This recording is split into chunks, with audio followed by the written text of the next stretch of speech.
LL Nation, what's good? Hope everyone had a great weekend. This is the Lucky Lefty podcast. I'm your guy, Shaun Davis at SD2 Mics.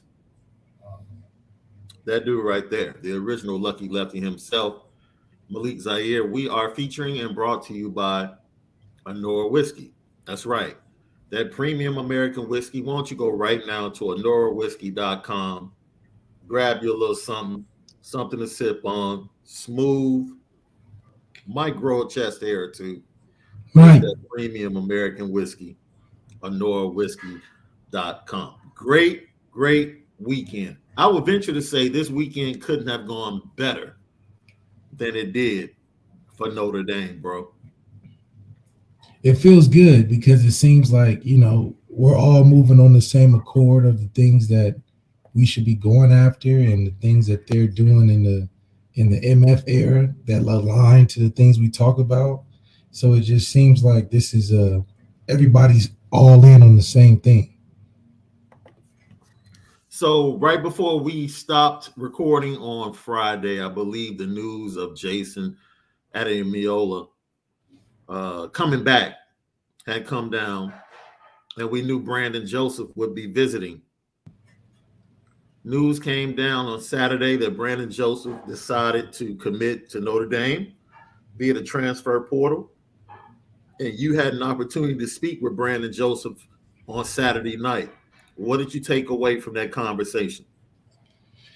Well, the one thing I can tell is that the NIL has definitely impacted the journey of what these guys are thinking about when it comes to just their brand being put on display in any scenario. So I definitely think this is a part of that new movement when you're trying to, it's different than when you used to get kids that want to get on and do interviews for the press. Now everything is about a dollar, which is not everything maybe, but that's where the mindset is kind of shifted to in a business sense, which is good for the kids to have.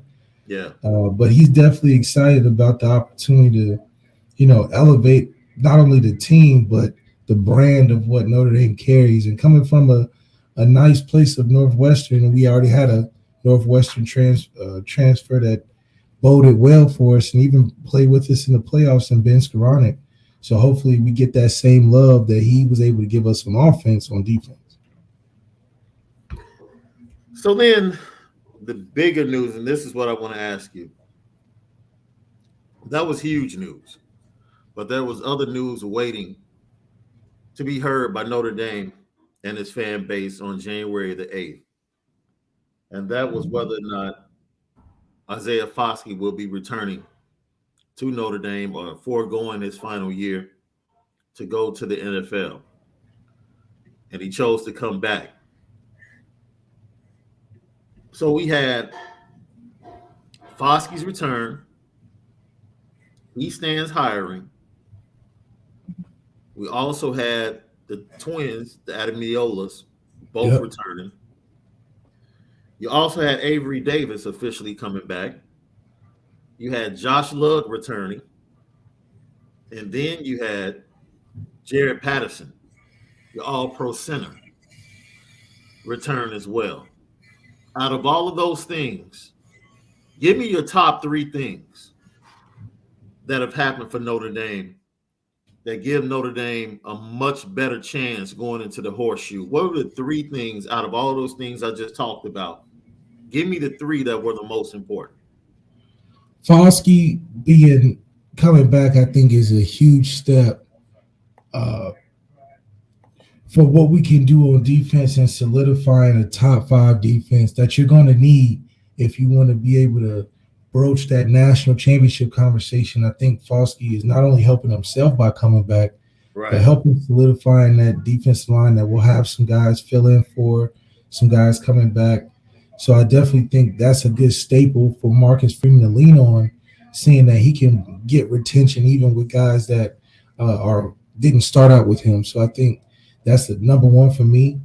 The second one, I would say is just cleaning house of getting Harry Heastand in there, getting rid of some of the guys and some of the things that was in the previous era that we were in, just because I think it's good to get a fresh start and get a clean slate so we can get a great evaluation of how we want to walk into these uh, next hopefully decade of Marcus Freeman. But even more importantly, getting that stuff cleaned up before you head into the practice with and going into the spring, which is going to be huge, a huge transition getting ready for the Ohio State game. So that's important.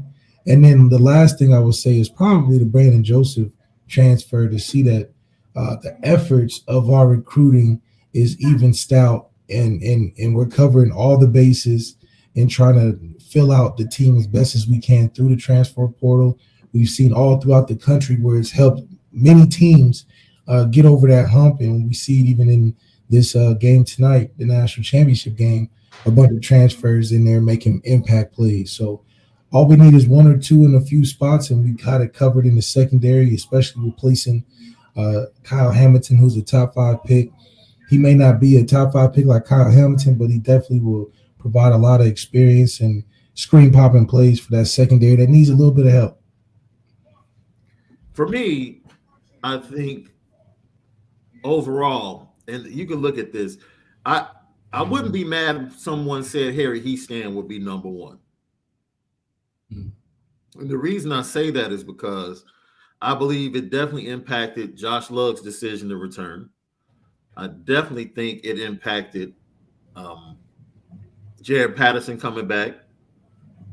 The news that Chris Watt will be on the staff over the weekend or right before the weekend. So now you have the O-line situation solved for the short term, and you have it solved for the long term. And then you look at the depth that you have now along that offensive line, and you expect them to take a step forward. That within itself, and the run game being at a certain level that we're used to at Notre Dame, makes me feel a whole lot better about what Tyler Buchner is going to be asked to do next season. He doesn't have to come out and be Bryce Young. He doesn't have to come out and throw the ball 45 to 50 times and throw for 400 yards for Notre Dame to win games. Now, RPOs, running game with the quarterback, play action, screens, big shots down the field.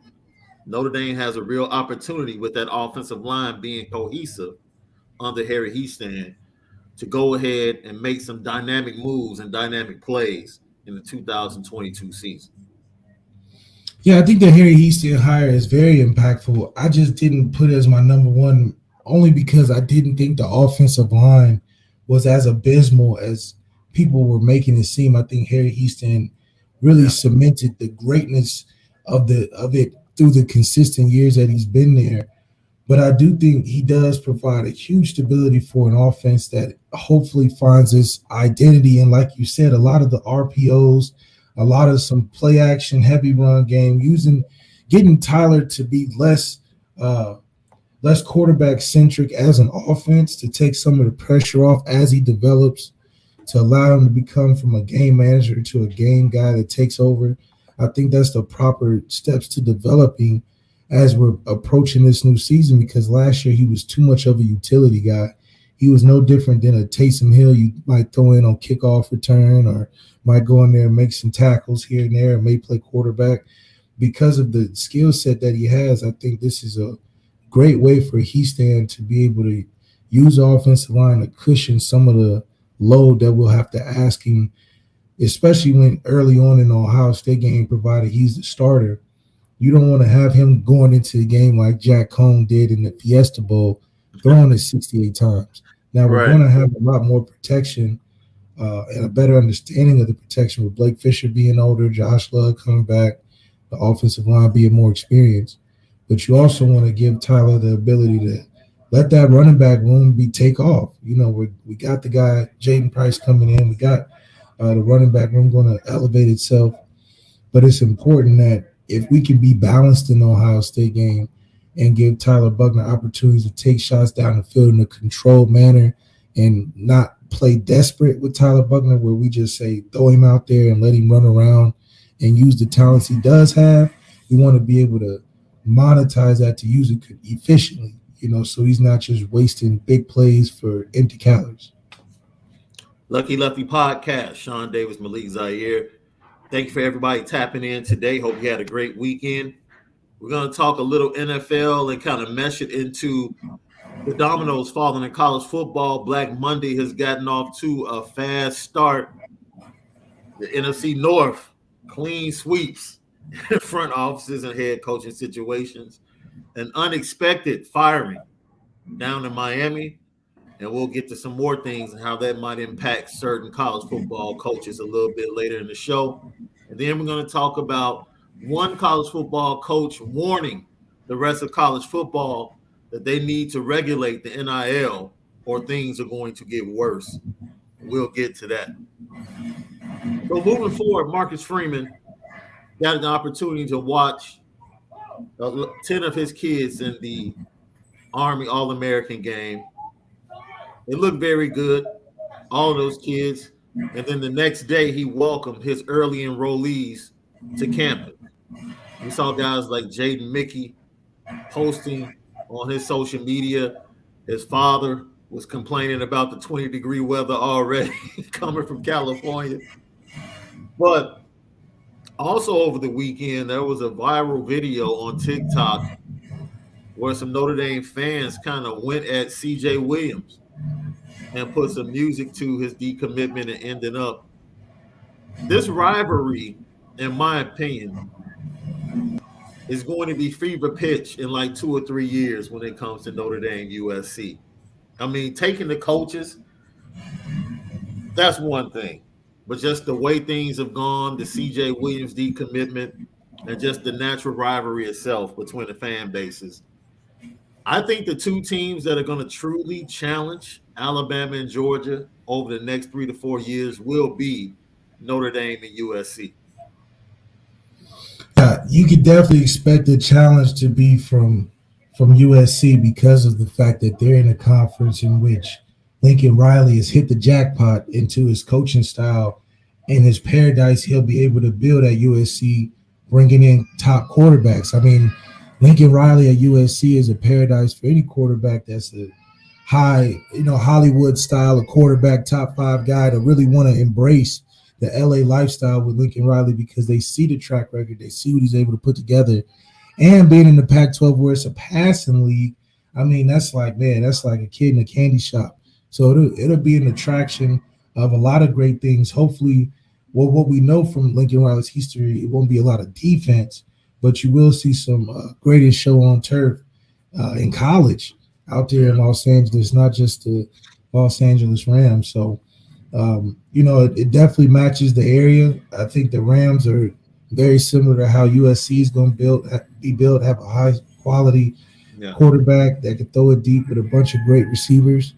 And defensively, hopefully they can, being that it's USC, can bring in the right defensive recruits to still make a name. But in terms of the Pac-12, I got USC as a favorite on a consistent basis, because of Lincoln Riley. And then for us, I think we're trending upwards because of the fact that we have a refreshed system being in place at a place where the perspective will change, and that will change the dynamic of our team. I think we'll see more of guys like a Brandon Joseph, guys that are very talented, that are expressing their interest in Notre Dame that may not have had the same encouragement to come as what they would have now. And that'll just reverberate to the younger guys, and that'll build on a program with a young head coach that's got the years to and the patience to travel and do all it takes to really build a program on top of the foundation that is built on. And so we're definitely going to be contenders in the near future, not the far future, but it only solidified the top 5 best teams in the country instead of the top 3.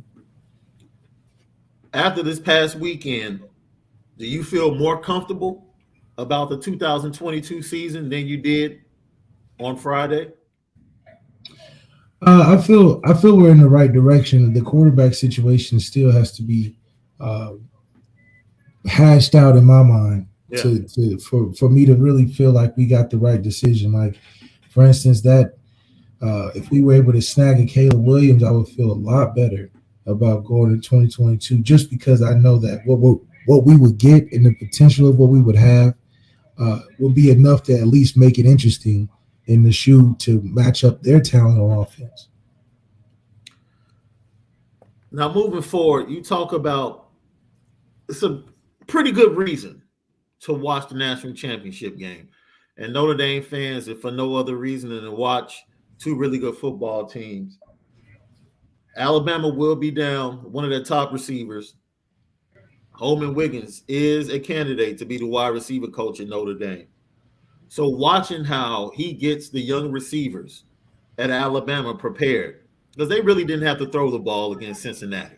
You saw how they physically dominated Cincinnati, and Mike Tressel's defensive game plan was just god awful, just awful. Coming into this game against this Georgia defense, they're going to have to throw the ball, and now these young receivers are going to be under the microscope to step up and fill the shoes of Mechie in this game. And I want to see how Holman Wiggins really gets this young wide receiver core ready on the biggest stage. Just something to see for Notre Dame fans to watch tonight, to see how the young wide receivers for Alabama actually play in this game. Yeah, it'll be interesting. I think the one thing that we know from Alabama's history with young receivers is you look at a Devontae Smith as a true freshman in a national championship situation and see the outcome. So if you had to bank on any freshman to be prepared in a moment like this, it would be the Alabama freshman receiver corps specifically, because they always step up to the plate and they've been reloading and replacing for the last 5-6 years. And on top of that, you know, for me, this wide receiver core that Notre Dame is going to be bringing back now that we know senior Avery Davis is going to come back for his 6th year, I'm really trying to place, you know, because we talked about this when Avery Davis first went down with the season-ending ACL injury. I was like, I just don't want him to come back and take snaps from young guys. Like, I just don't want to see Deion Colsey hopping into the transfer portal in the spring. I don't want to see Jaden Thomas hopping into the transfer portal in the spring. And that is one of the challenges that I believe that the wide receiver coach is going to have, is setting the tone and making everybody feel like you're going to get your opportunity. You just need to be ready. There's no reason to run. There's no need to go to another institution. You're going to get your opportunity here at Notre Dame. There'll be plenty of opportunities, and make sure everybody is ready, because Marcus Freeman has already set up the culture of competition, doing bowl preparation. One of the biggest challenges, in my opinion, is whomever, Jamarcus Shepard, Holman, whomever it is, one of their biggest challenges is going to be changing the narrative, not only in recruiting, but then changing the narrative of opportunities for young players at Notre Dame at that position. Yeah, I mean that's the key is being able to get that guy that can be a centerfold for what you really want to put in place. I mean, at the end of the day, something's like we talked about, the things that recruit great receivers. You got to have a really great quarterback, or you got to have a really great receiver coach, or you have to have the opportunity to show that you can pass the ball enough or with the guys in the NFL that you're producing each and every year. So having that guy come in there and just be able to retain big-time receivers and develop them through the years, I think it'll be that icing on the cake that I think Notre Dame has been missing, because if you think about our biggest flaws in the last 10, 12 years, it has been having a dominant receiver room. So being able to get a guy that can at least trend us upwards and change the narrative of, oh, this is a cool place to be if you're a receiver. That may not be in the first year, but with one or two impactful recruits or maybe a transfer, I think it can trend that way as well. First of all, we want to say happy birthday to one of our day ones, Lazada, happy birthday to you, my brother. Enjoy the rest of your day and many more. Absolutely many more. Thank everybody from LL Nation tapping in today. We do have a super chat we want to get to right quick. Christopher Morgan says, happy Monday morning, LL Nation. So I missed the cast when you were asking where to take recruits locally from our Friday show. Okay. got to take them to the new 3-level Bar Louie and Granger. 3rd level open patio with a fireplace and great food. Hey, listen. That wasn't there during your time, was it?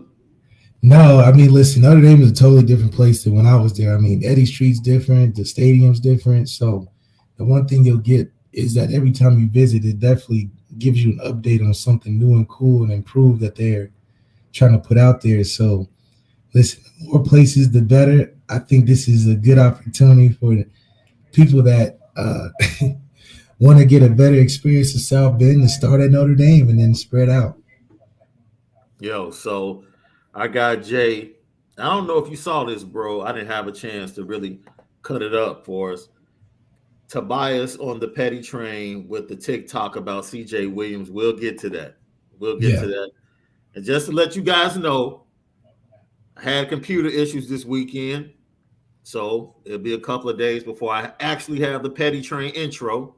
I'll try to get it back tomorrow. But my computer's being worked on. I'm on the backup. So I just want to make sure when you don't see me say, let's get to it, nothing will be popping up. We'll just get right to the stories today.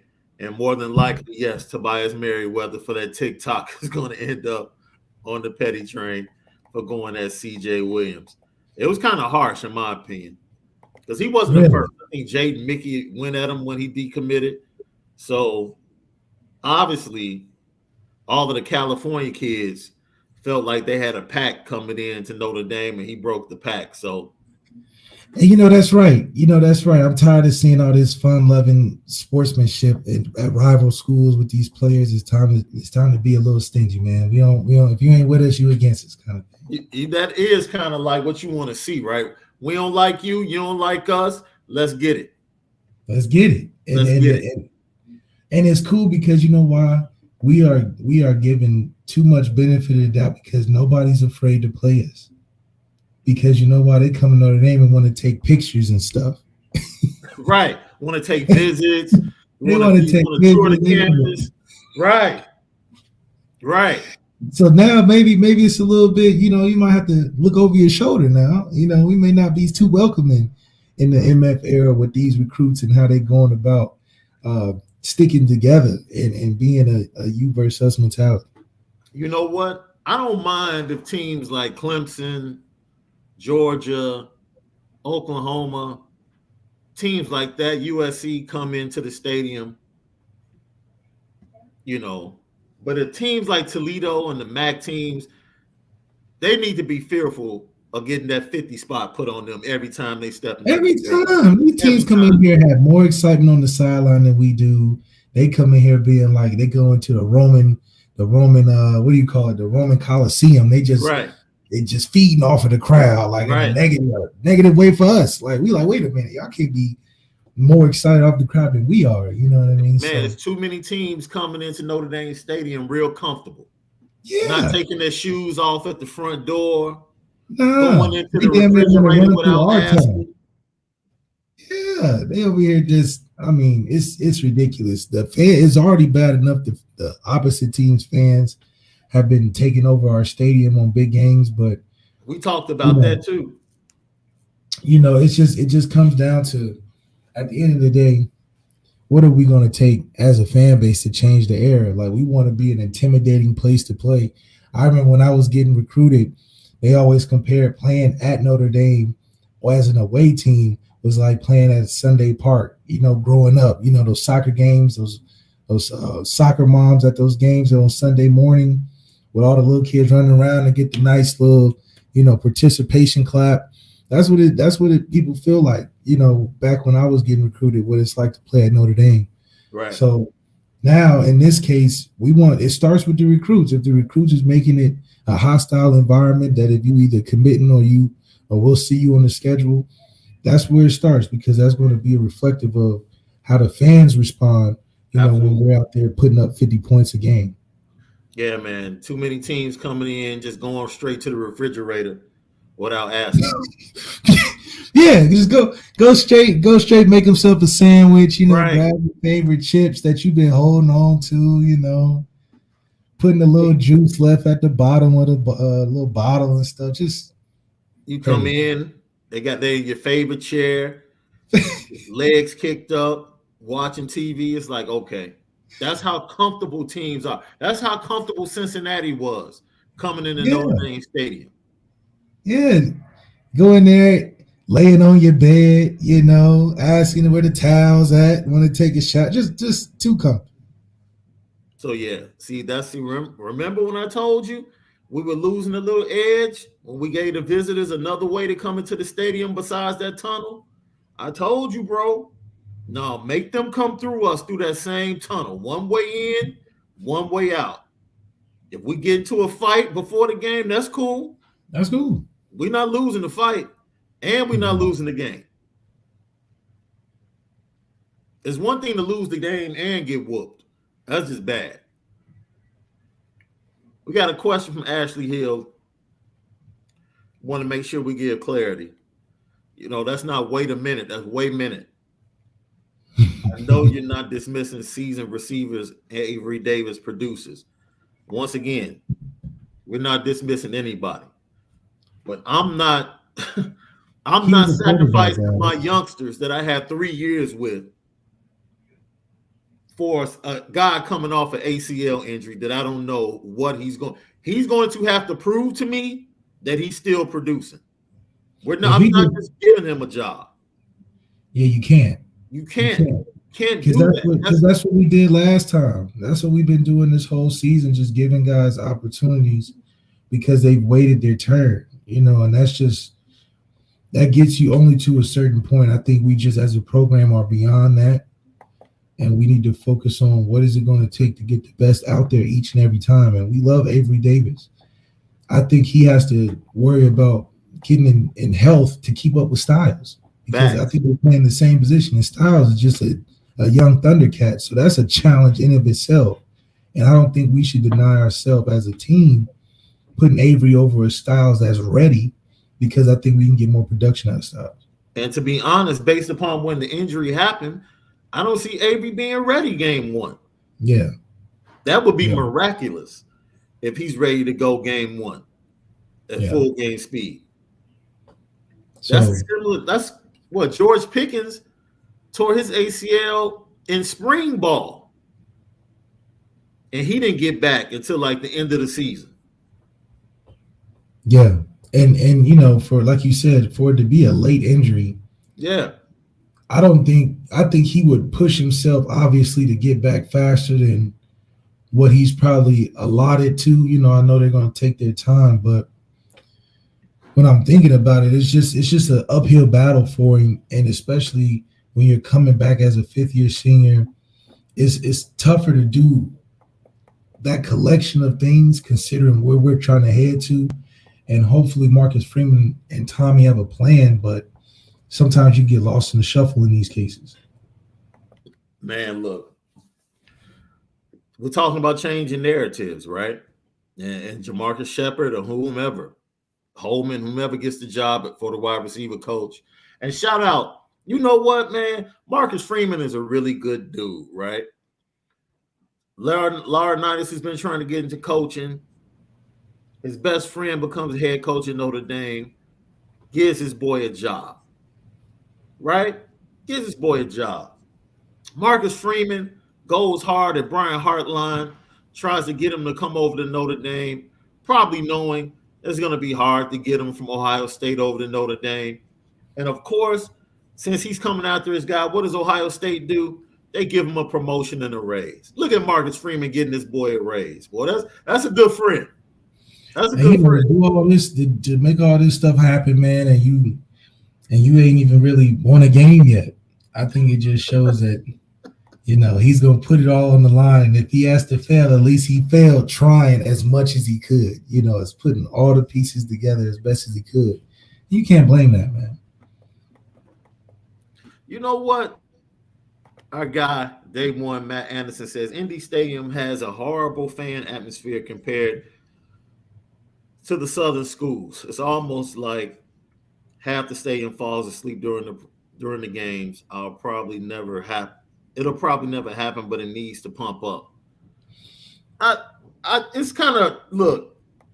It's hard to compare football atmospheres on any level to what you see in the South, right? Yeah, I like don't. think about a team like Auburn. A Yeah, team like Auburn can average a 500 record, but to play at Auburn is probably a 10 out of 10 every time. right. Because one, Auburn has a team built to where they got some screen poppers. If the quarterback's solid enough, they got some guys that'll pop on screen. They always got some big, ugly, strong dudes on defense. So they got players that cause you to not want to sit on your hands. Yeah, But then again, the environment down in Auburn is there's nothing else out there, man. That's a that's Auburn. So you're gonna have the fans engaged because that's more the culture that's highlighted. I don't think the first thing that is highlighted at Notre Dame particularly is the football culture. It's right. brought up, Yeah, but we so special at so many different things. I don't think that's everybody's first attention. Like, man, to be initiated in Notre Dame, I gotta go to a football game. People think about the grotto, touchdown Jesus, the dome. it's a tourist spot. Yeah, they want to take pictures like so. Yeah, I don't think that'll be something we'll get away from. It's just people need to know, yeah, if you're a serious football fan as well, we got that. We got that. another super chat. Christopher Morgan says visiting teams are going to learn quick in South Bend next 2 to 4 years. I hope so. And Yeah. I'm gonna be honest, setting the atmosphere might have to be on the players the next 2 years more than the fans. Like Yeah. you need some blowouts. You need to blow teams out, create an You take your atmosphere. helmet off, maybe some touchdown dances, Yeah. get nice with it.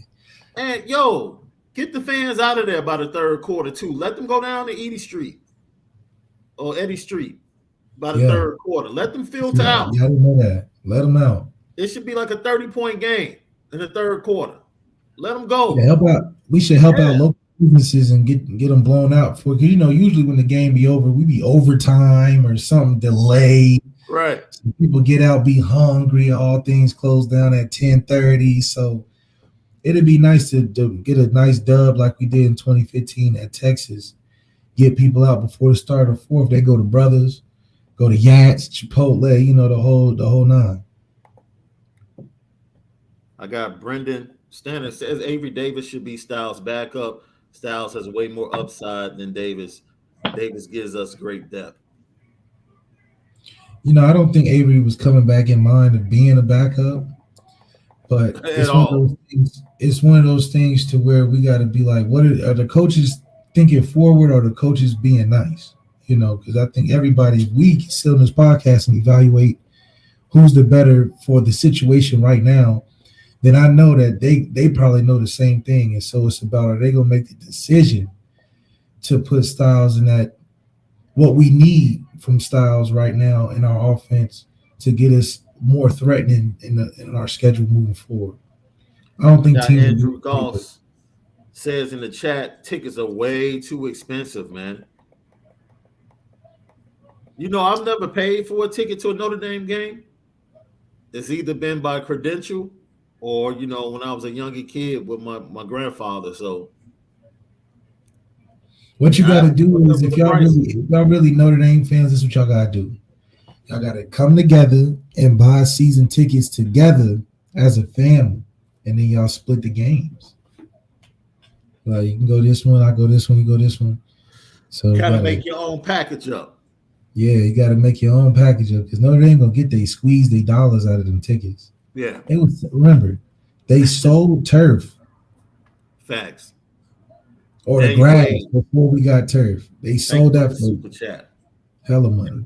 In the second quarter against Navy in a 0-0 game, the crowd was doing. First of all, let's stop right there. You just said everything with that first sentence. And we're talking about this year.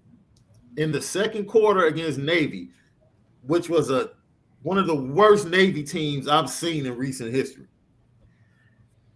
A scoreless game in the second quarter. The crowd was doing the wave. People coming to Notre Dame as though it's a club sipping their wine and eating their cheese. Once again, this goes back to my original point where it falls on the players over the next 2 years to create the atmosphere. There's no way it should be a 0-0 game in the second quarter against Nate. That's the biggest issue right there. That's the biggest issue. Not the fans up in the stands. That's the issue right there.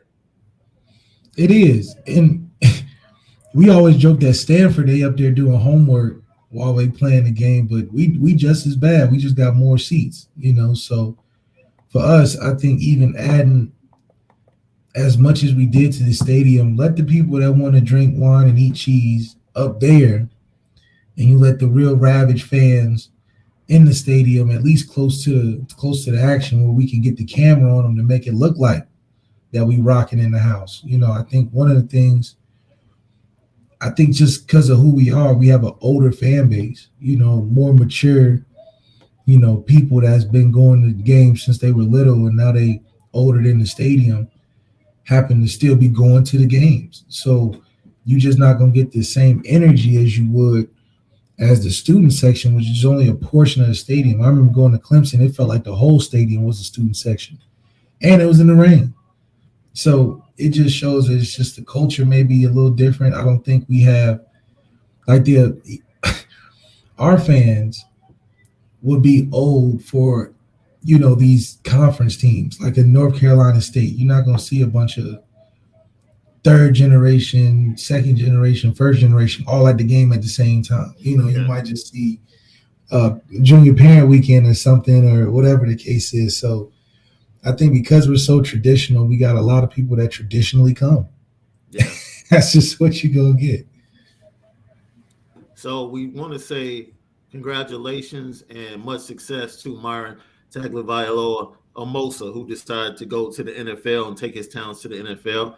He made that announcement on yesterday. And it just brings me to the defensive line, bro. This defensive line has an opportunity to be very dominant next year. Very dominant. You talk about Riley Mills and Arnsberger having an opportunity to move out to the outside. I still believe to take the next step, especially in the run game defensively, you still need some big studs up there, like a Tuitt or like a Nix in that frame and in that mold. The safety position you feel real good about. They go 4 or 5 deep. You got Houston Griffith coming back, DJ Brown coming back.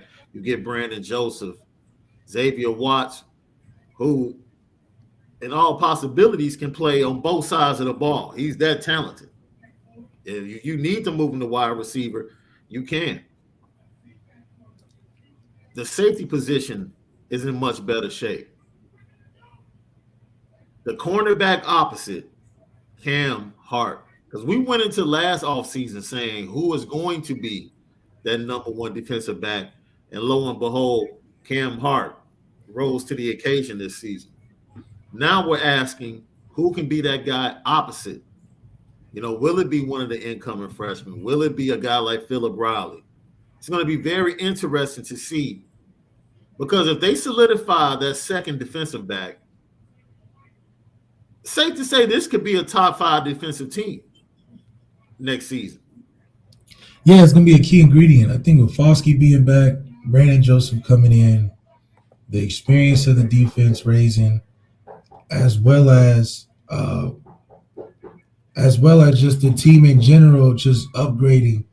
I think it's just going to be important for everybody to realize that by no stretch of the imagination do I think we're going to regress.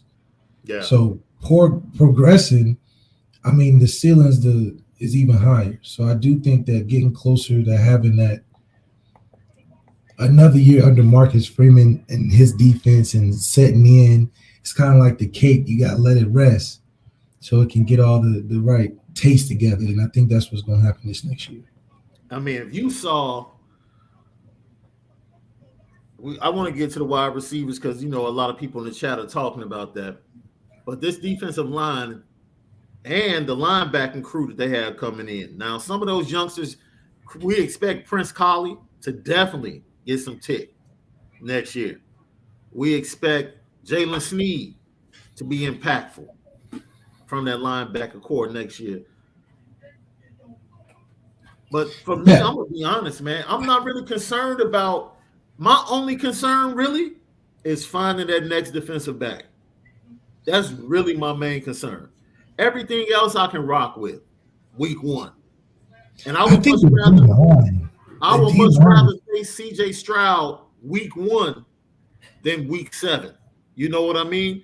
Like, if you're gonna face them losing the offensive talent that they're going to be losing, I would much rather face them early in the season while they're trying to get everything together than to face them in the middle of the season. I don't know. I think catching Ohio State anytime is a bad time. Oh, absolutely.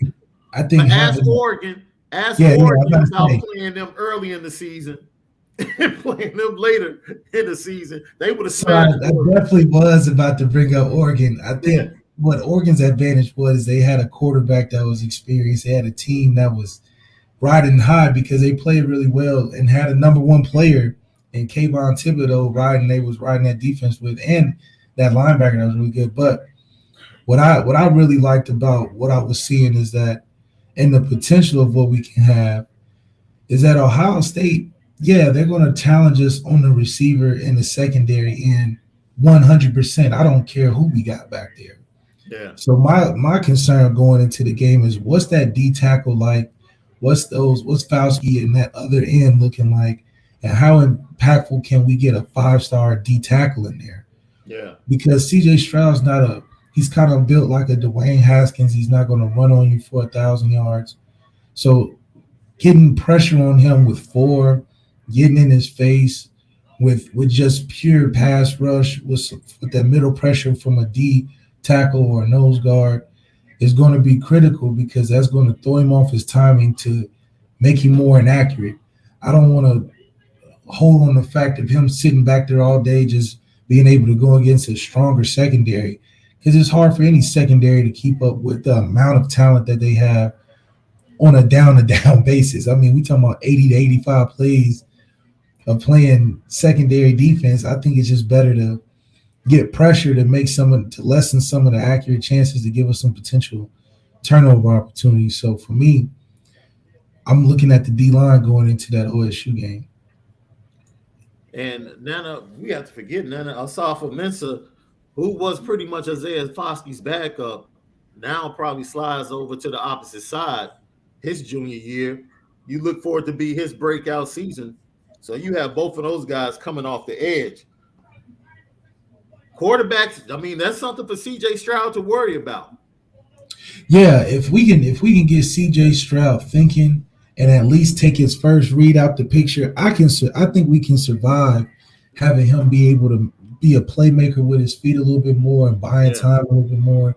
Because as you can tell from the Utah game, when they got in rhythm and they couldn't get any pressure with the front 4 or 5, it's not like ain't nobody covering that. Nobody's covering that because they got too many guys and CJ's too accurate of a player to make the best defense look tough. Remind me, bro, I have a question for you. You're going to put me on the petty train, but at the end of the show, I got a question for you. All right, I'll remember. Just remind me about it. Eric Ward says, nothing against our players, but we just don't have enough for next year. I see 4 to 5 losses. Are you out of your mind? 4 to 5 losses where? Wait, dude, wait a minute. 4 to 5 losses to who? Please look at the schedule and type the losses. Please type the losses. He must be saying Boston College, Ohio State, Clemson, USC, and first of all, USC won't have enough on either line. No. Like they got wide receivers. They won't ever have enough on either line. They don't have enough on either line. That's number one. Boston College? Come on, man. Didn't we hear the same thing this year? This is a transition year. We don't have a quarterback. Offensive line is young. All of these things we heard, Notre Dame could lose 4 to 5 games. How many games did they lose? 2.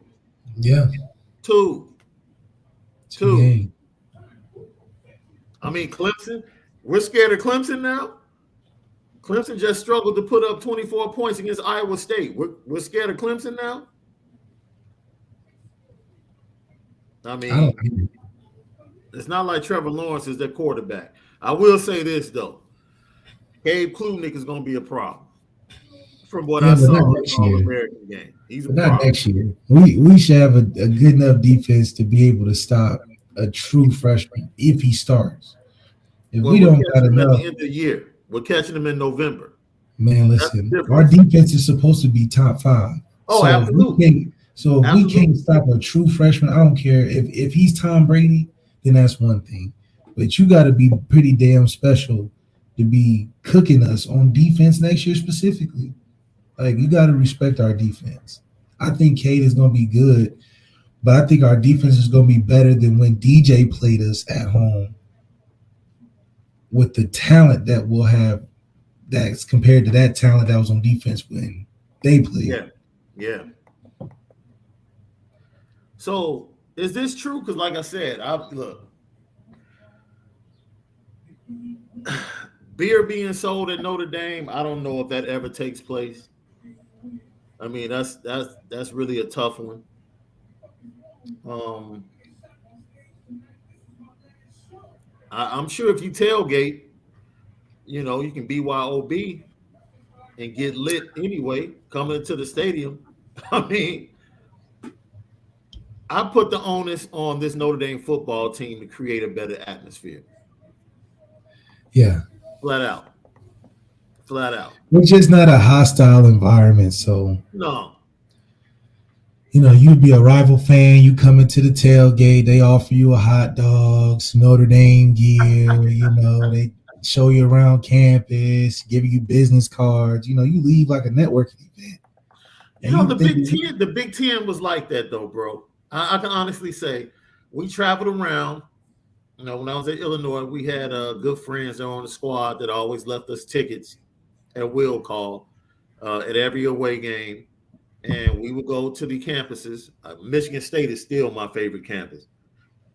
Still, man, we had a ball at Michigan State, bro. A ball. Michigan was very, they got a nice little quaint downtown area. It's real cute. It was kind of boring. It was a boring weekend up in Michigan. Michigan State was lit. yeah, Michigan State's always lit. Yeah, Michigan State was lit. They were very accommodating, and most people, they talk trash. They knew they were going to win the majority of the time, so they were very accommodating to us. They would allow us to eat their food. Yeah, they was whooping up on Illinois all the time back And then. that's what But I'm the saying. thing, So, you're making teams and their fan bases feel too comfortable. I'm not saying you don't have to get like West Virginia and throw batteries, and do all types. maybe one game to stay, to get somebody. We got to give some people some stuff to think about. We don't even give them no. Every time that people come up here, they're like, man, they damn near gonna give us their tickets. Yo, so you saw the movie The Express, right? Yeah. So you remember when it's a part of the movie where he went to West Virginia and they pretty much warned him don't take the field. And of course he played. Coach tried to keep him from scoring so they wouldn't have to go through certain things. But just the vitriol you saw. And I talk to players still to this day that tell me the vitriol in Morgantown has not changed at all. It is still the same today. Like what you saw in that movie being portrayed is the same thing that's happening today. So I don't know if I want to be along those lines, but man, it sure would be nice to have an intimidation factor at Notre Dame. It's so funny. My father, who was not a Notre Dame fan, he used to get livid because he used to always say when a team came into Notre Dame, they were already down 2 touchdowns on the scoreboard. That was his thing. He's like, dude, Notre Dame has the referees in their back pockets. They're already up 14 zip, so you have to outplay them by 14 points to win a game at Notre Dame Stadium. And I don't know if it was more of that or just the atmosphere at that time was rowdier and a little bit different. Now, You know what Notre Dame feels like? It feels like it's become commercialized rather than a football stadium. It's touristy. It's something to sell. It's something to see. It's something to experience rather than, you know what, we're trying to tear these dudes' heads off on the football field. You know, I look at Georgia games. I see girls in the front row wearing spiked shoulder pads. I don't see that in Notre Dame. I don't see anything like that, anything close to that. So It's crazy because we're called the Fighting Irish. right, right. So I don't know. Once again, it's about trying to keep up with this prestigious air that we try to give off instead of saying, yo, it's Saturday. So we're not trying to be that Notre Dame right now. We're trying to kick your A on this football field. It's a way to do both, if I'm not mistaken. It's a way to be classy. You know what I'm saying? Clatch it. That's what they call it, right? I hear some women refer to themselves as clatching. Classy. I never said that, women. That's I didn't hear that. That's not me. I didn't hear that. No. I'm saying I've heard. I'm in Chicago, so it's different up here, bro. I've actually heard Chicago women refer to themselves as clatching. So I'm just repeating what I've heard. By no means is the Lucky Lefty podcast subscribing to anyone being referred to in that way. I'm just saying, being here in Chicago, I've heard it before.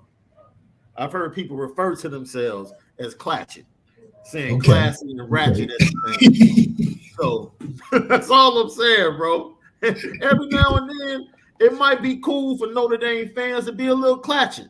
Yeah, just a little bit. Be a little clatching. You know what I'm saying? You can be classy.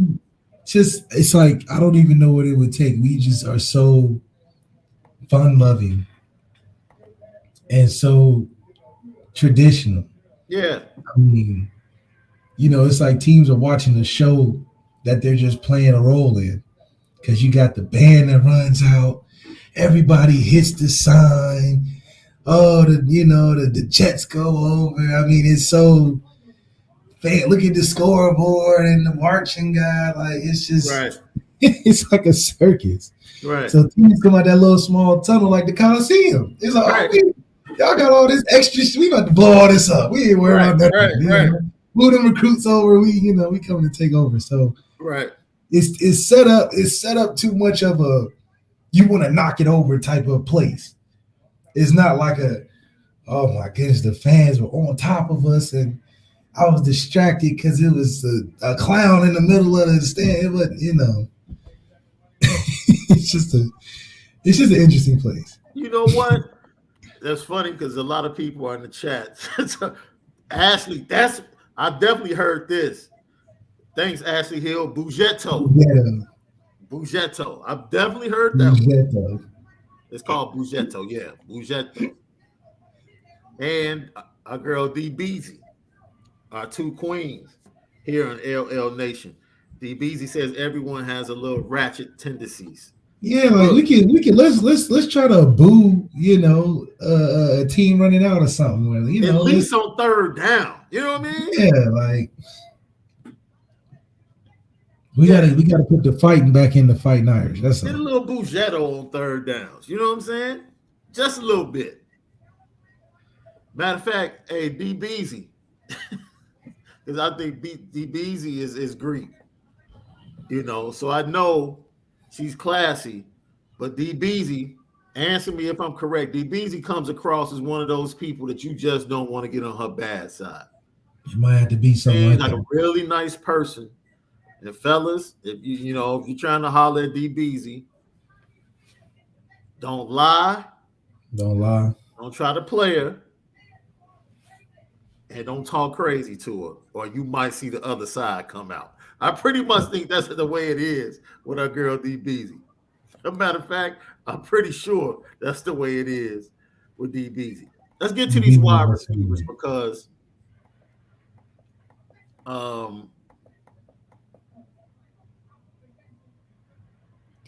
some people are talking about how you line them up. Avery Davis was already a captain, so I think he's still going to be one of the leaders on this team. Will they go after a wide receiver in the transfer portal? It's possible. I don't know, but I don't know if if he's a bone like a certified he's already the leader just because with a new head coach, Marcus Freeman is looking to his guys, I'm sure, and looking to a different feel in the building. I don't think it's just as cut in stone as we would like to receive it. I think there is a change of guard in leadership. There's a change of guard and expectation for what Marcus may be looking for.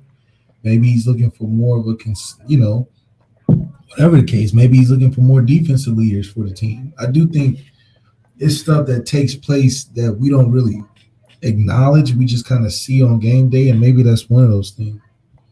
Yeah, that's true. That's true.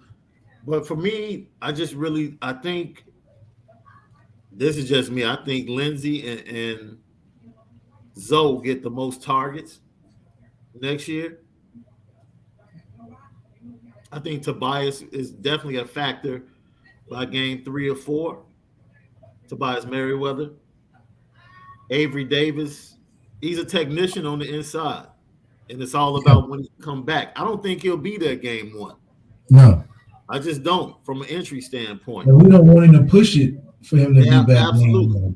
Absolutely. Would you like for him to be there going into the horseshoe for his leadership? Yeah. But I don't know if he's physically going to be able to go 100%.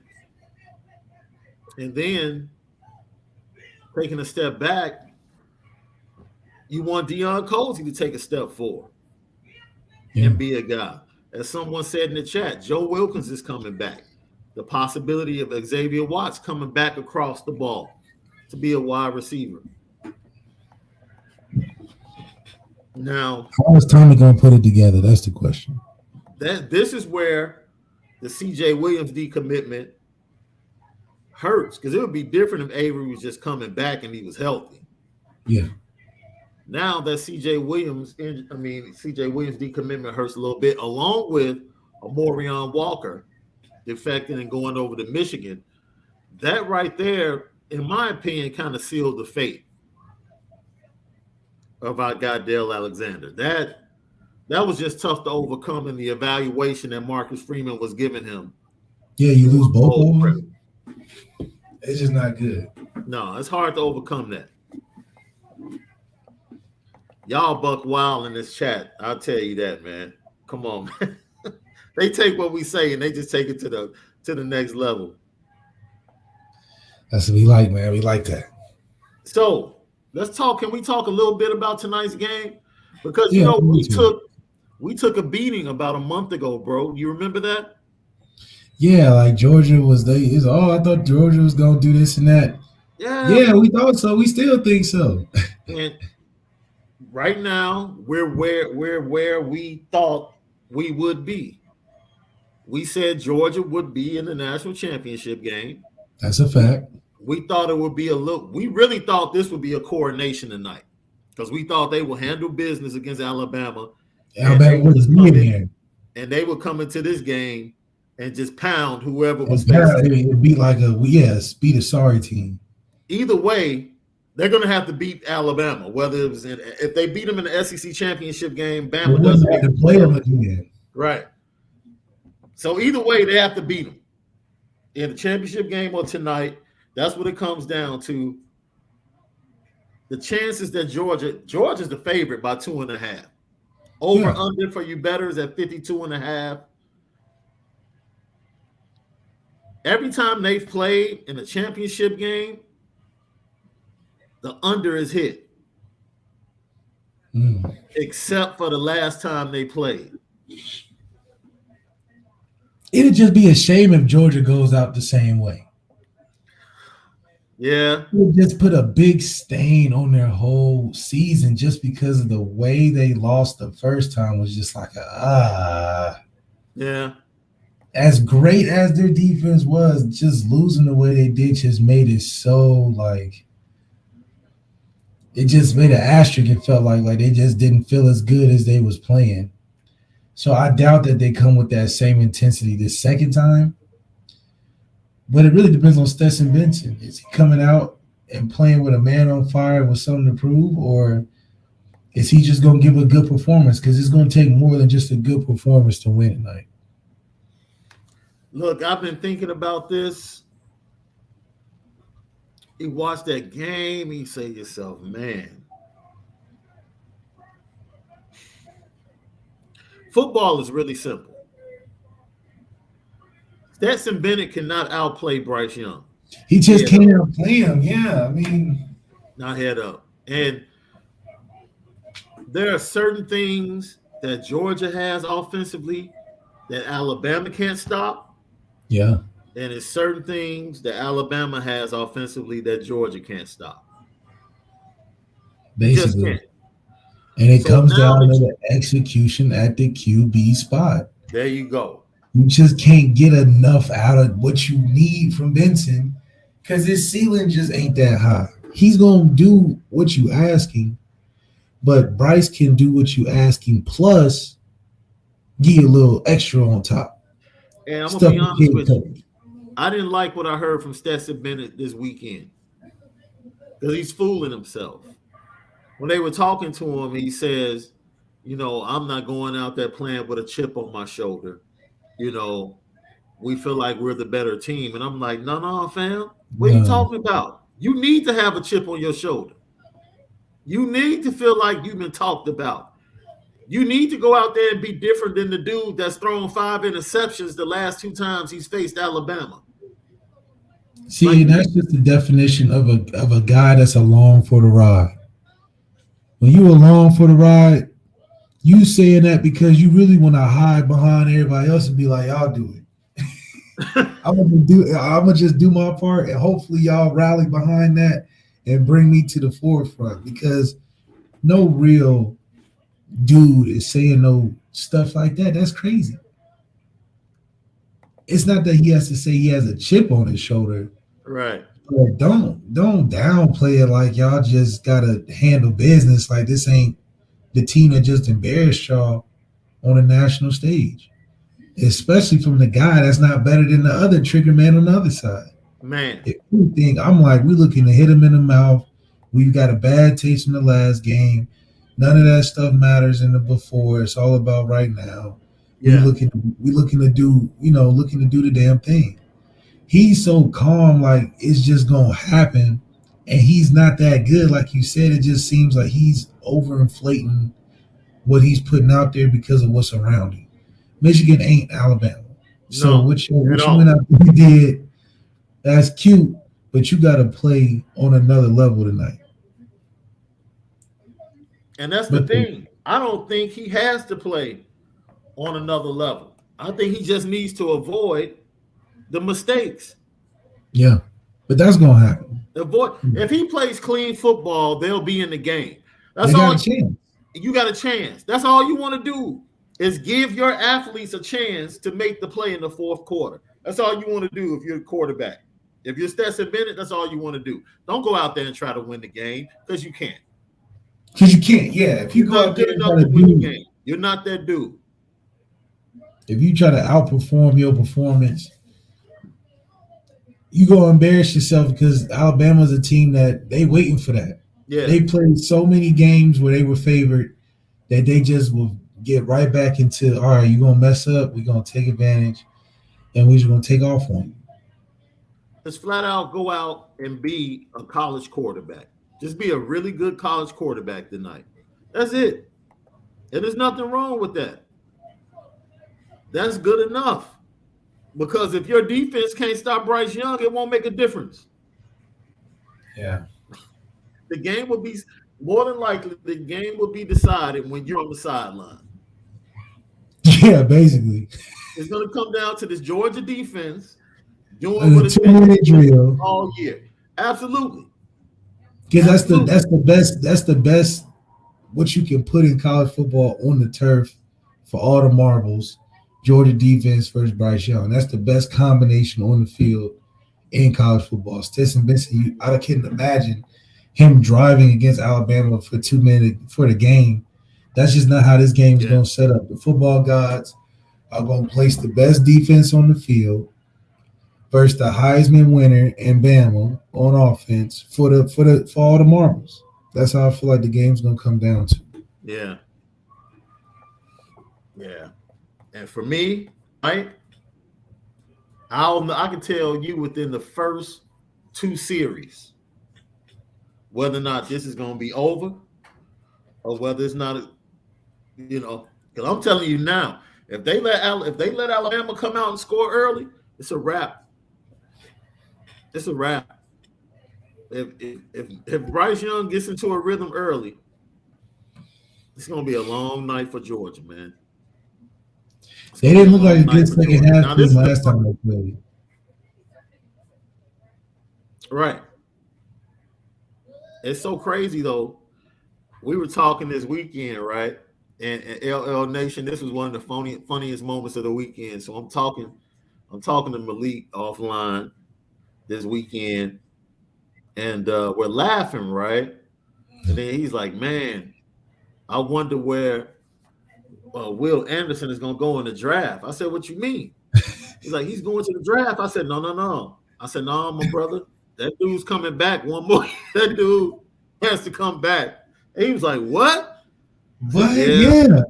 I couldn't believe it. One more year terrorizing quarterbacks in the SEC. When you talk about popping on the scene, incredible. He's playing like he's a 5-year vet looking to just transition into the league. The man first year even being recognized, he's one of the best players on defense in the country. And it's even crazier is because he was there last year. Yeah. he just been there just getting big, developing, watching the older guys.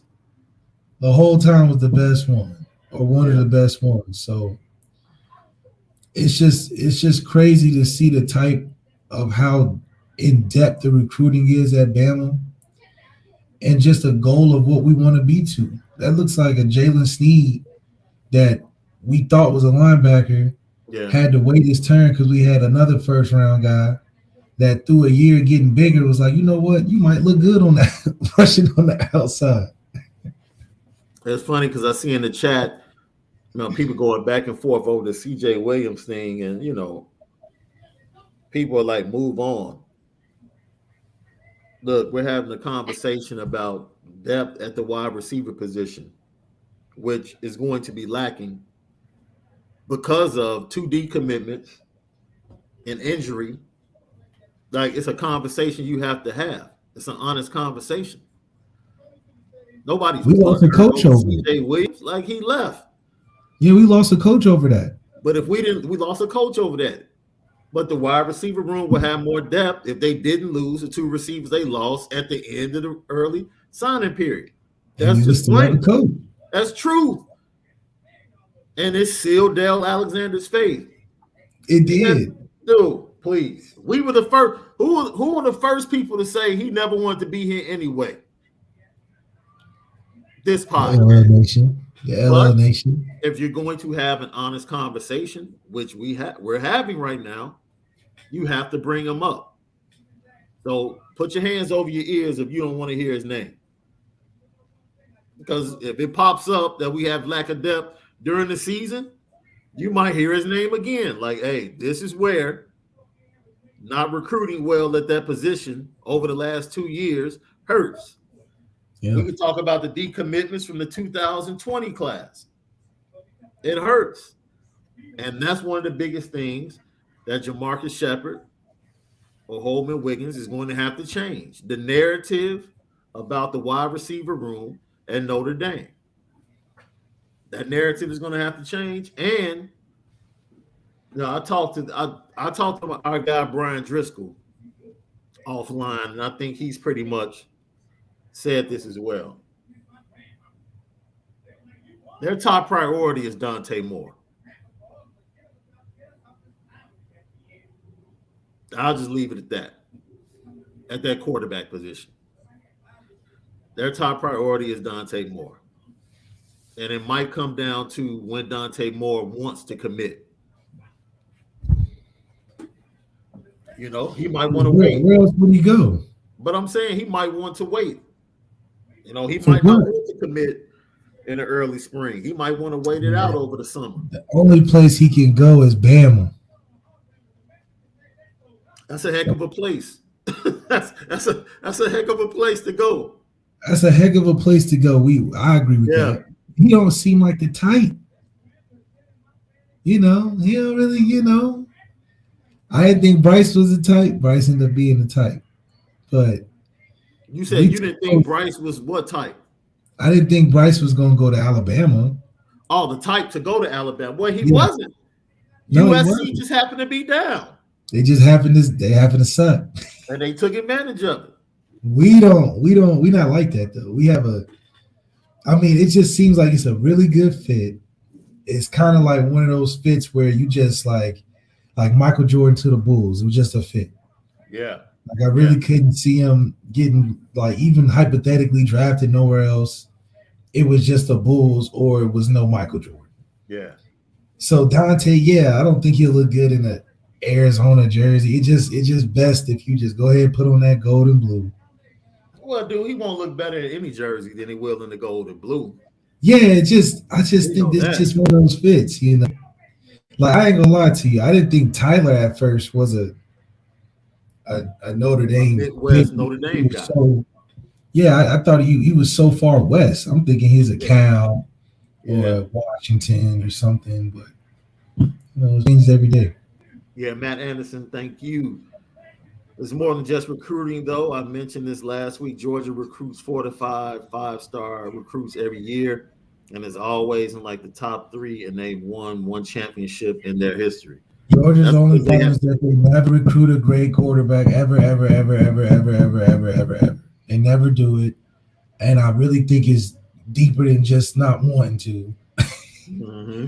But Georgia's problem is just like 90% of the SEC. The only difference is Bama decided not to be like that and resolved a bunch of championships. Everybody else is still like that. So, I mean, what? Georgia would never, ever change. That's why they struggle now. Look at Jake Fromm, Stetson Benson. Those aren't championship type of quarterbacks. Yep. But that's the lineage of what they want to see down there. And they will continuously lose no matter how strong, big, and fast they recruit the guys around the guy. Football's at a different place, and it takes a different kind of athlete in that position to get it done. If anything else, you're just going to be like Icarus. You're going to get super close, and then your wings going to burn up, and you're going to be like, damn, what happened? So it's either make the change, like hopefully we're doing, and you can get there, or be like Clemson and find you a Trevor Lawrence. I don't know how Trevor Lawrence is able to lead the state of Georgia. Yo, it's safe to say that the quarterback room at Notre Dame has been better than the quarterback room at Georgia. Yeah. I'm going to keep it a buck.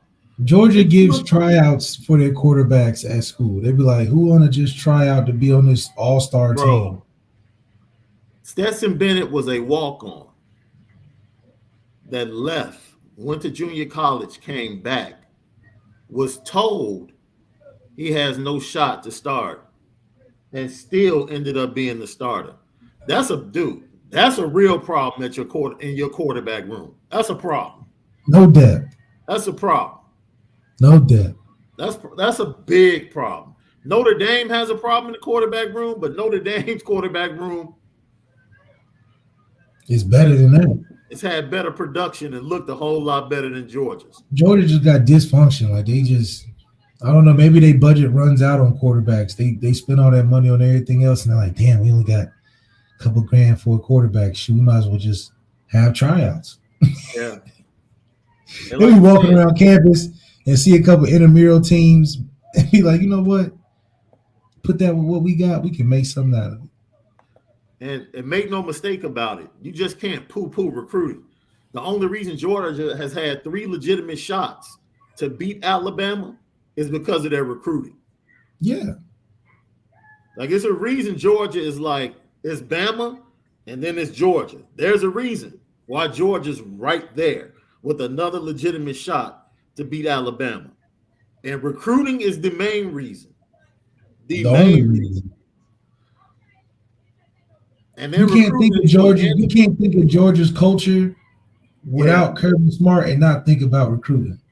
Yeah, and that you can't disassociate Georgia's success since Kirby's been there without thinking of recruiting. Yeah, you couldn't say it's the coaching. You couldn't say it was the culture. You couldn't say it was nothing else. It was recruiting changed Georgia. That's it.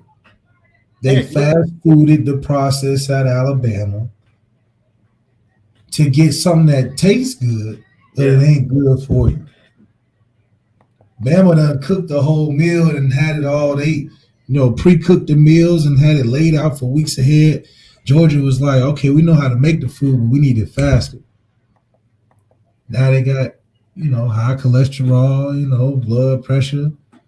But they nice. They taste good, but they ain't built for the long run. So they better get some coaching in there because now either they either do that or they're going to run out of money because now the market going up. Now the NIL is wide open. Yeah, that's true. Well, I just hope that this doesn't I hope this isn't the end, man, because, if it's a devastating loss tonight, man, that Georgia program could really start it won't be a precipitous decline, but I can see it starting to fall back a little bit, because there's only so many opportunities you get to knock at the door. You know what I mean? Like, you don't just get opportunities over and over again. At some point, you kick the door down or you end up falling down the flight of stairs. Because they're going to be like, when these checks going to start turning into rings, man? Right. The alumni going to get sick of sending them donations if some things ain't turning no parades at the end of the season. You know what I mean? Yeah, so that's why it's important tonight. Kirby Smart has to be a great leader tonight, man. I don't know what he has in store for his pregame speech. He can't be passive in there. Every time he get on the mic talking about Alabama, he's super passive. They're a good team. They're good. They did some good things, No. It's like, they're a good team. We're a good team. Nah, fam.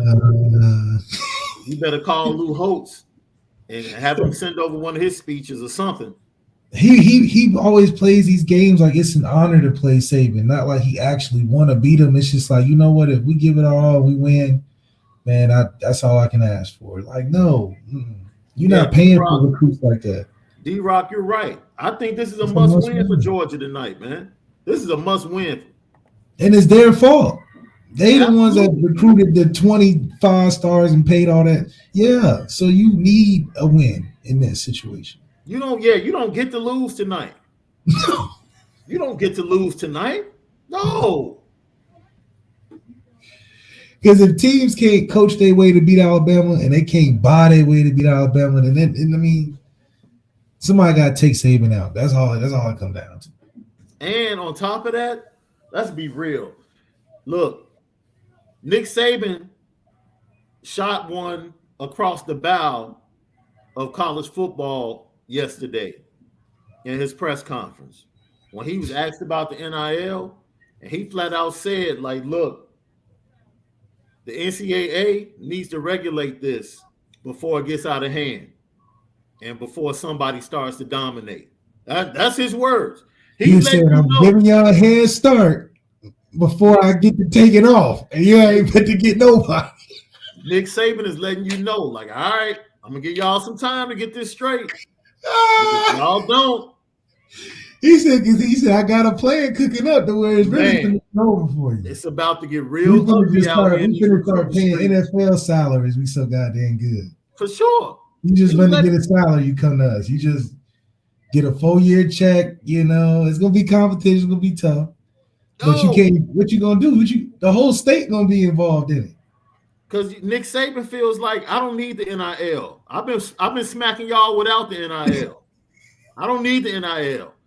But if y'all gonna let the NIL be the wild, wild west like this, it's gonna get worse. Y'all extended my career by like 10 years. Easy. Yeah. He's like, I got the money, the resources, the resume, the what you need, the recruiting. Right. I got the staff. I got it all. So y'all bet I'm giving y'all a head start, my public head start announcement. You better fix it before I break it. I got Gilded Irishman said it best. He's letting Jimbo know. Jimbo talking about all these number one recruiting classes. He's like, okay, all right, okay, Jimbo, you trying to pay to catch up? I got you. He said, you see what happened to Georgia? Right. I figured out the solution down there. It's like Fast and the Furious, right? That cat is like O'Connor. Yeah. Jimbo is O'Connor hitting that nitro just a little bit too soon. Hitting the nitro too soon, and here comes Nick Saban, your boy Nico, what's his name? Toretto. Yep. Chilling, letting Jimbo hit the nitro, and then just looking at him like too soon. And he gave me a warning yesterday. And we're doing it the right way. We trying to fly under the radar and scoop up some people. We ain't trying to test no, because we got a lot we working on ourselves. We definitely on that. But Saban is letting everybody know I'm about to make this real unfair. And I know it's unfair now, but after I win tonight and show y'all that the NIL won't stop me, y'all can't outbuy me. I'm gonna start buying up everything. This man gotta be stopped. It's crazy, bro. I just, man, when I heard that yesterday, I just put my head down like, man, this dude is trying to warn you before he takes over more territory. Like, look, I'm going to go ahead and take this territory if y'all don't, like, do what you need to do. And as I'm preparing for this championship game, right. Y'all go ahead and get them rules together before I come back and smash all that. The NCAA won't listen. And then even if Bama loses tonight, you know what the narrative is going to be? What a great coaching job by Nick Saban. Nobody expected them to beat Georgia. They beat them in the SEC championship game. Georgia's been the best team all year. And for Alabama to even be here, it's just one of Nick Saban's greatest coaching jobs. I'm telling you what the narrative is going to be. Yeah. He's already set up. He's winning for winning. He's winning in every situation. So the Bears fire Matt Nagy and GM Ryan Pace. The Vikings fire Mike Zimmer and Spielman, their GM. Brian Flores, for I don't know what reason, is relieved of his duties down in Miami. You know. I'm not getting into that, dude. All I know is there's some guys that have gotten jobs and continue to get second chances. And you fire this guy after going 10-6 and 9-8. In Bill Belichick conference. And the GM is the one that decided to take Tua over Justin Herbert, who, by the way, he's proven to me each and every week he's a dude on the NFL level. I mean, we need to calm down. But once again, it's one good year. Let's let it live where it lives. It's a pretty darn good year, bro. It's a pretty darn good year. Oh my God, Dak had a darn good year. His rookie year. First of all, Justin Herbert's had a good year and a half. Don't hate on that. Wait a minute. Dak had one of the best rookie years of all time. I agree. So, but what are we thinking about Dak now? Well, first of all, I don't think he was the MVP, or he definitely wasn't the rookie of the year over Zeke. I don't care what nobody said. Is Dak a dude now? No, he never was a dude for me. A dude? Well, he was a dude as rookie, taking Tony Romo's job and all of that. He outperformed expectations. Just because you outperform, that don't make you a dude. If expectations is 0 and you get to I'm saying Justin Herbert is the same case. He outperformed expectations. Justin Herbert has far more physical tools than Dak Prescott. You know darn well Dak Prescott gun is like a third. We're talking about production. I'm not saying that Justin Herbert can't throw better. I know he can throw better. But Okay, then what's your point? we're talking about saying he's a dude and just saying he had a great season. But why isn't Dak Prescott a dude? Because he can't make certain throws in the NFL. Because at a certain length of time, when you judge the overall career, you can have an honest evaluation. Can't you say you had an honest enough evaluation about Justin Herbert to say he's a dude? That's no. First of all, I didn't say he was a dude. I said he continues to prove himself because he's yet to decline or hit a plateau. He keeps getting better. Yeah, he just started. It's been a year and a half. What are you talking about? He just started. Patrick Mahomes didn't just start, right? Patrick Mahomes got what, 4 or 5 years under his belt? Dude. Okay. So now wait a minute. You didn't know halfway through, Pat. See, you one of those people that need to see it. I don't need to see it. Wait a minute. After 6 games, I knew Patrick Mahomes was a dude. I didn't need How many games did it take for you? How many games did it take for you to know anything about Baker? I knew about Baker when he was at Oklahoma. So okay. How many games did it take? When they drafted him number 1 overall, I was like, that's the worst number 1 overall. Okay, we can agree. So you're saying that when they drafted Justin Herbert, you were thinking he was going to be a dude? No, when they drafted Justin Herbert, where they drafted him, I was like, he's going to have low expectations, and that's the best thing for him. Okay, so that wasn't like a... But I knew he had talent. It wasn't like I didn't know he had talent. Baker got talent. No, talent where? Baker won the Heisman. Are you kidding me? Do non-talented guys win the Heisman? Yes. Tim Tebow. What are you talking about? Yes, they do. What about the other Jason White from Oklahoma? Okay, but hey, you walked into that one on your own. Okay, Jason White has enough talent. To do what? Enough talent. But what I'm saying is Justin Herbert exceeded low expectations in a short sample size that's got everybody thinking that he's the next Dan Marino or something. I'm just saying let it live where it lives and let it play out. Like, for instance, Baker Mayfield. A lot of people were hype on Baker Mayfield. 5 years later, when it played out, they trying to get rid of the boy. Now, I think in a comparison is Joe Burrow. I think Joe Burrow has a better career long term than a Justin Herbert because Joe Burrow even came back from catastrophic injury and still is putting on crazy performance. Dude before he got to the NFL. You knew he was a dude at LSU. I thought he had one good season at LSU. Which is true. Here we go. It's true. You just need to see it. I don't need to see it. Justin Fields had one good season at Ohio State. And I'm like, that's a dude. Okay, is Justin Fields a dude? I haven't seen it. I haven't seen that glimpse. I haven't seen that glimpse all season. What do you mean? Is Justin Fields going to be a dude? From the small sample size. I haven't seen every good game he's had has been half of the game.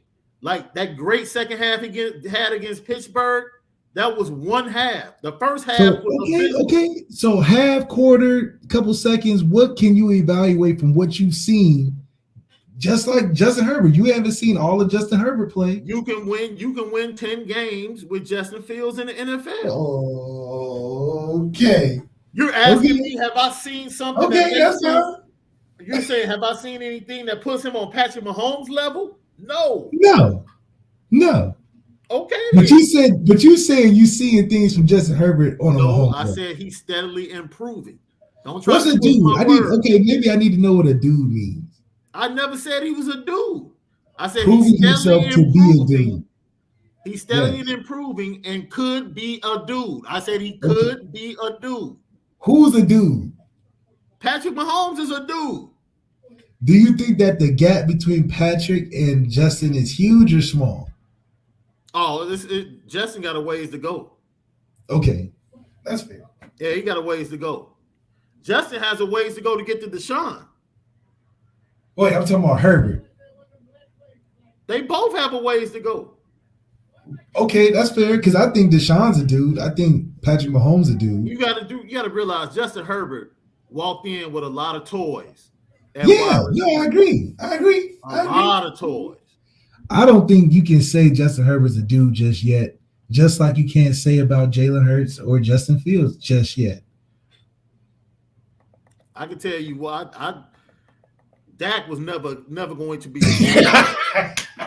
Never. Don't hate on Dak. Don't hate on Dak. I ain't hating on Dak. I wouldn't have given. There's no way I would have been guilted into giving them all that money. Never. What? Look at what he's doing now. They have a great record. What is he now. doing? He's been terrible the last 6 games. Wait a minute. They're going into the playoffs, top 2 team in the NFC. Man, we dude got the best. He's had the best offensive line for like his entire career. What are you talking about? So with all these things and what he's doing right now, what's the problem? Why wouldn't you give him that money?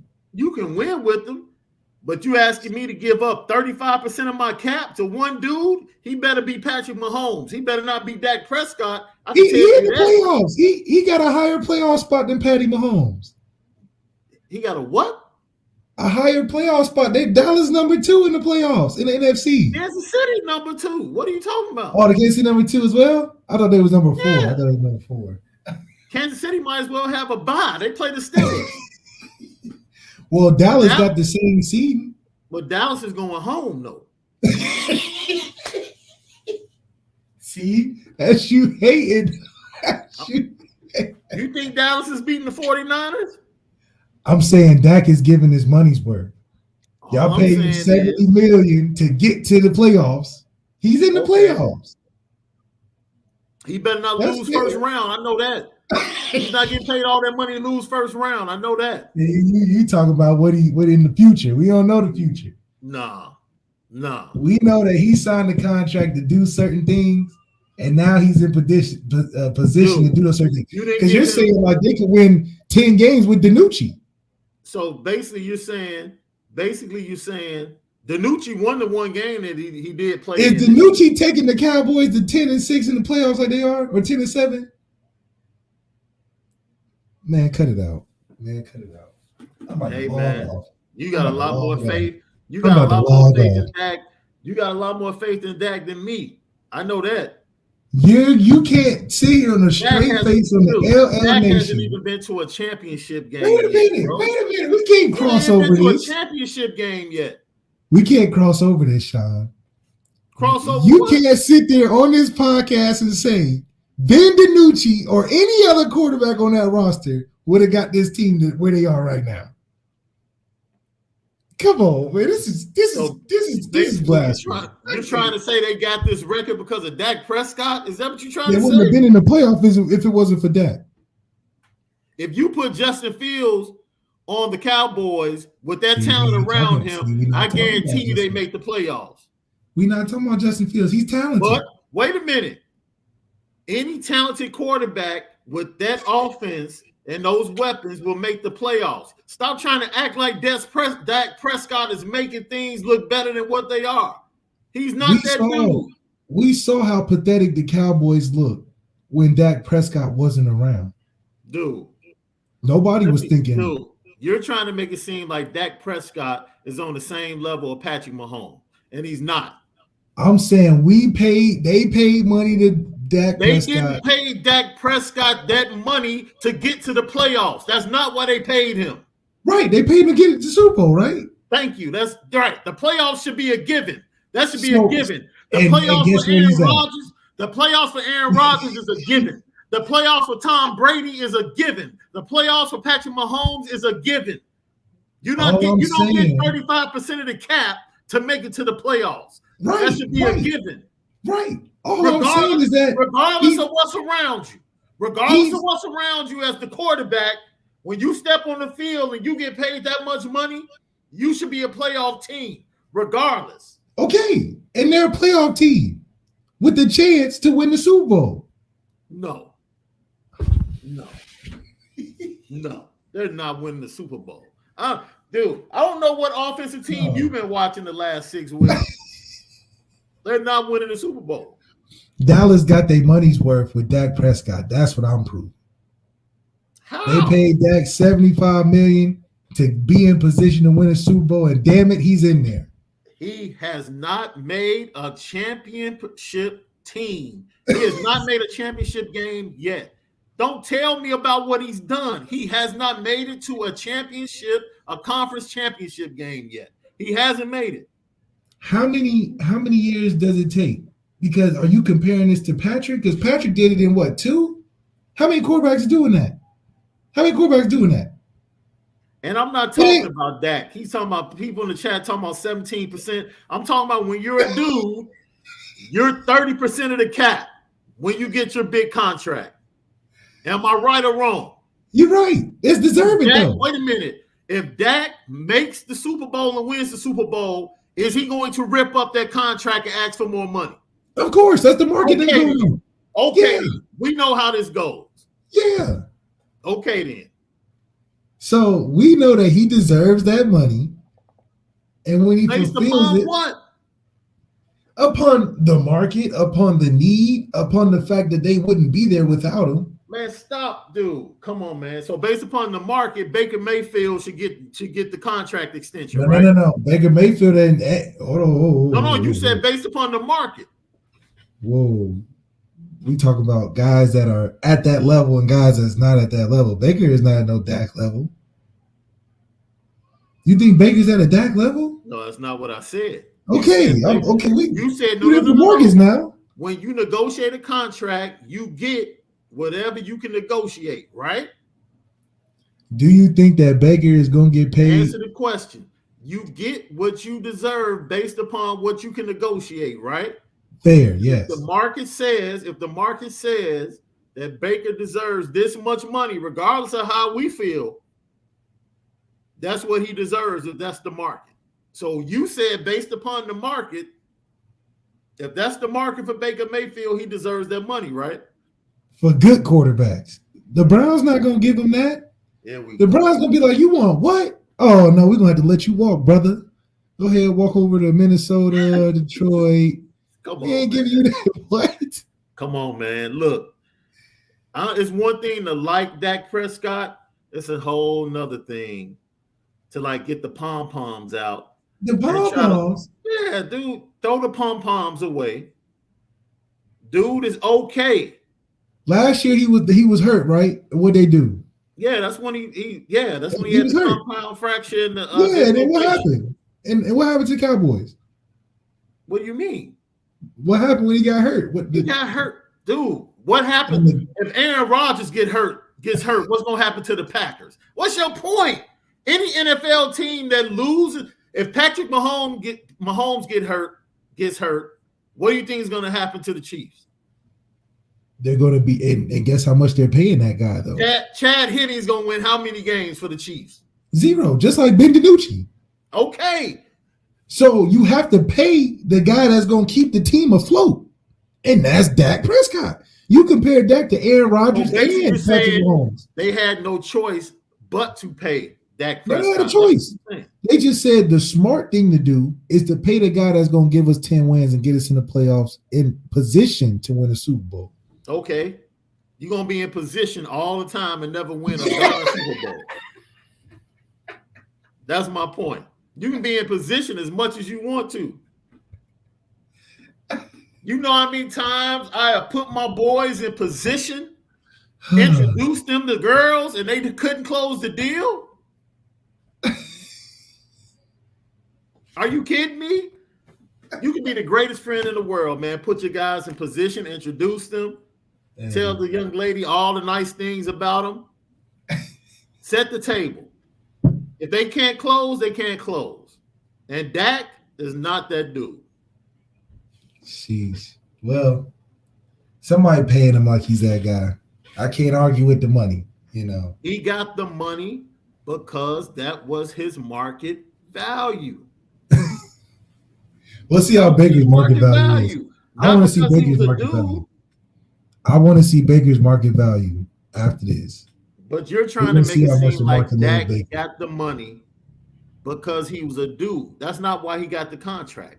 He got the contract because that was the market value and they had no choice. NFL teams don't have a choice now.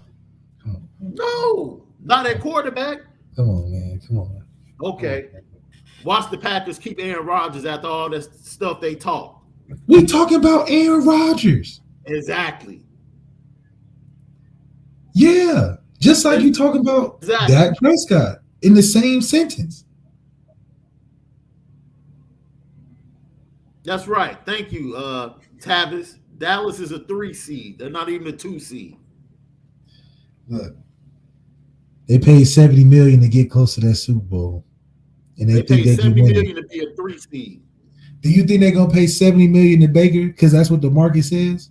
Absolutely not. Absolutely not. Absolutely who else? Not. Wait a minute. Hold on. Who else is Cleveland gonna get? Cleveland didn't even make the playoffs. Who are they about to get at quarterback? There's no quarterback. There's no viable quarterback in this class. Somebody They're not getting Aaron Rodgers. They're not getting Aaron Rodgers. They're not getting Russell Wilson. Who are the Cleveland Browns going to get? Somebody cheaper. Lucky Lefty podcast, man. Like I told you, I'm on my backup computer. I don't have the intro, but let's get to it, man. Petty Johnson. And dude, you just being petty against Justin Herbert for no reason. Oh, just give the young man credit. Tobias Merriweather for the video, the TikTok he put out there about CJ Williams. Super petty. Super petty. It's like, man, you know what? I feel you. I feel the 22 class feeling like, yo, they had a pack. But now you are officially a member and a student at Notre Dame. Let it go. Let it go. Move on, man. You got your locker assignment yesterday. You got your dorm room assignment. The dorm rooms, based upon what I saw from Nolan Ziegler, the dorm rooms in Notre Dame are pretty small, dude. I just like to throw that out there. It's not about where you at. It's about what you doing there, you know. Here we go. You ain't gonna be in the room long enough to even think about it, so you be all right. I was just pointing out the fact that they seemed a little small. That's all I'm saying. No, it is. That's all I'm saying. They could build a newer dorm, bro. Like, build a newer dorm and still let the students stay with the athletes. Just have that particular dorm be a little bit more luxurious. That's all I'm saying. That's true. You know, small things like that. Step into the 20s, man. Step into the 2020s. You don't have to build something off campus where it's athletes only. Build a dorm that's a little bit more upscale and still allow students to stay there along with the squad. That's all I'm asking. It ain't much to ask for. Ain't much to ask at all, man. Petty. I got to put Ja Morant on the petty train, bro. I don't know if you all saw what he did last night at Crypto Arena. Lakers. He loved going crazy against them Lakers. Yo, my man blocked the shot, hit his elbow on the backboard, and blocked it with two hands and then went the other way. And then almost hit his head on the alley-oop. He did the Shannon Brown to the Lakers. Hey, man, look. That was super petty. It was Avery Bradley, bro. You didn't have to grab that man's layup with two hands. Yeah. You didn't have to do that. That's super petty, bro. That's super petty. Yeah, that's super different, too. Just embarrassed. Respect your elders, man. You're supposed to respect your elders. You know, and Avery he didn't have to do that to Avery man. Bradley. Yeah. He did not have to do that to Avery Bradley. Them young kids be disrespecting the OGs, man. Them young kids, they taking it easy on no OGs. Somebody else we got to throw on the petty train. Brandon Staley. This dude, man, look. I understand going for it on fourth down and being aggressive, but not from your own 19-yard line, my dude. What are you doing? You don't even do that on Madden. Nobody's doing that on Madden. Yeah, he wanted it too bad. No, he wanted to be an idiot that bad, dude. You know why? Prisoner of the moment. You thought you had Tom Brady back there. And I'm saying, let the young kid be a young kid. I thought he was some Superman making bad decisions, putting the game in Well, the hold young man's on, hand. hold on. See, because the numbers about to fly in your face. That was the only. Wait a minute. That was the only fourth down that they didn't convert. Yeah. And he was 6 for. Wait. He was 6 for 6 on fourth downs. So you can stop that. No, I can't. Because What does it matter on fourth downs?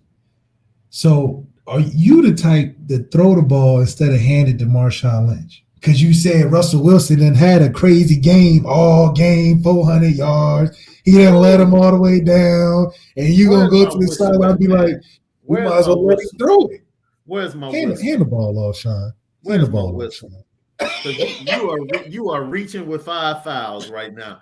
What are you talking about right now? Hand the ball off, Shaun. What are you talking about?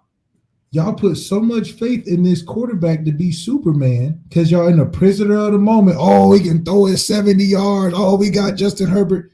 And y'all didn't think of playing the game. Bill Belichick would never.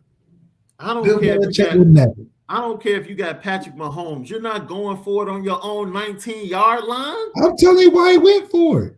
No, he went for it because that's what he does all the time. Man, he saw that long hair out that helmet. He saw that 6'5" dude out there and said, that's my Superman. He saw the long hair out the helmet and handed it off to Austin Eckler. That's what he did? Come on, man. Stop that. It's because Justin Herbert probably tried to do Lamar. It was like, hey, we should go for it. Come on, man. You can't out Lamar. Justin Herbert, punt that ball, man. And I know we talked about this already, but your boy, Nick Saban, is going on the petty train.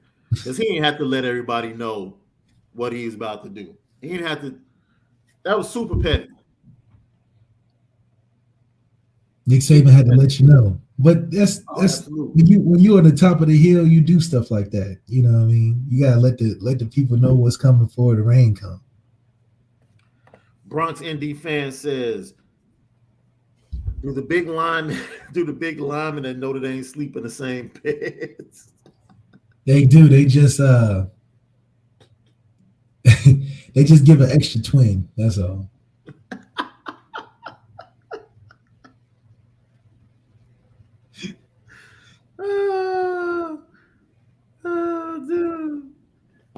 Dude, look here, man. It's been a great show, bro. I have fun talking to you all the time. This is crazy. This is the last game of the year, man. Last game of the year. And it would be fitting if it comes down to the quarterback position, wouldn't it? I feel like that's what it's going to come down to. The quarterback position is going to make the difference. The most underrated versus the most acclaimed, essentially. As always, we're featured and brought to you by Onora Whisky. Go to OnoraWhisky.com, that premium American whiskey, OnoraWhisky.com. I know one thing, Dak better not get sent home this weekend. I know that. That's what you want. I know that's what you want. I know that's what you want to see. Man, I missed a super chat from Matt 2011 GT. Somebody get Shaun an oatmeal raisin cookie. Yeah, man, look, my bro over here was talking crazy. He's over here trying to compare Dak Prescott to Aaron Rodgers, and man, come on. That star gonna shine on that helmet when it comes playoff time, man. They must be playing in the afternoon with the sun hitting it. That's okay.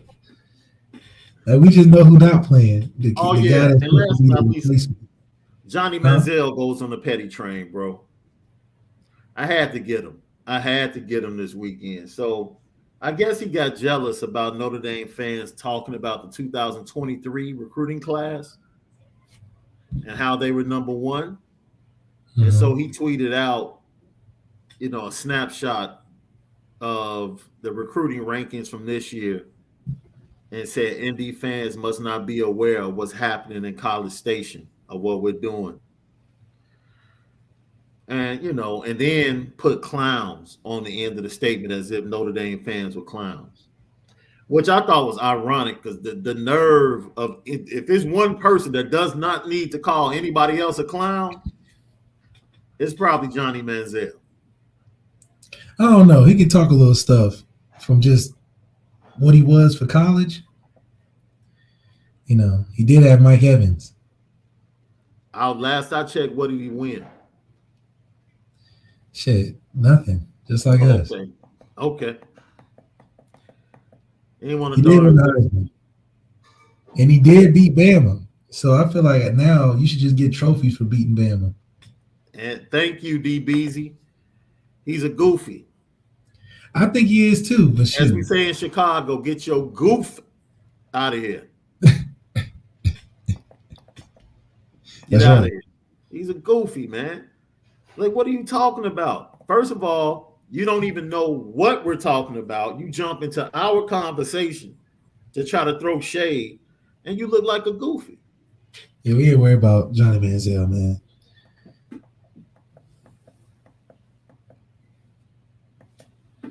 So, and on top of that, another reason Brandon Staley, we already discussed Brandon Staley lost that game against the Chiefs.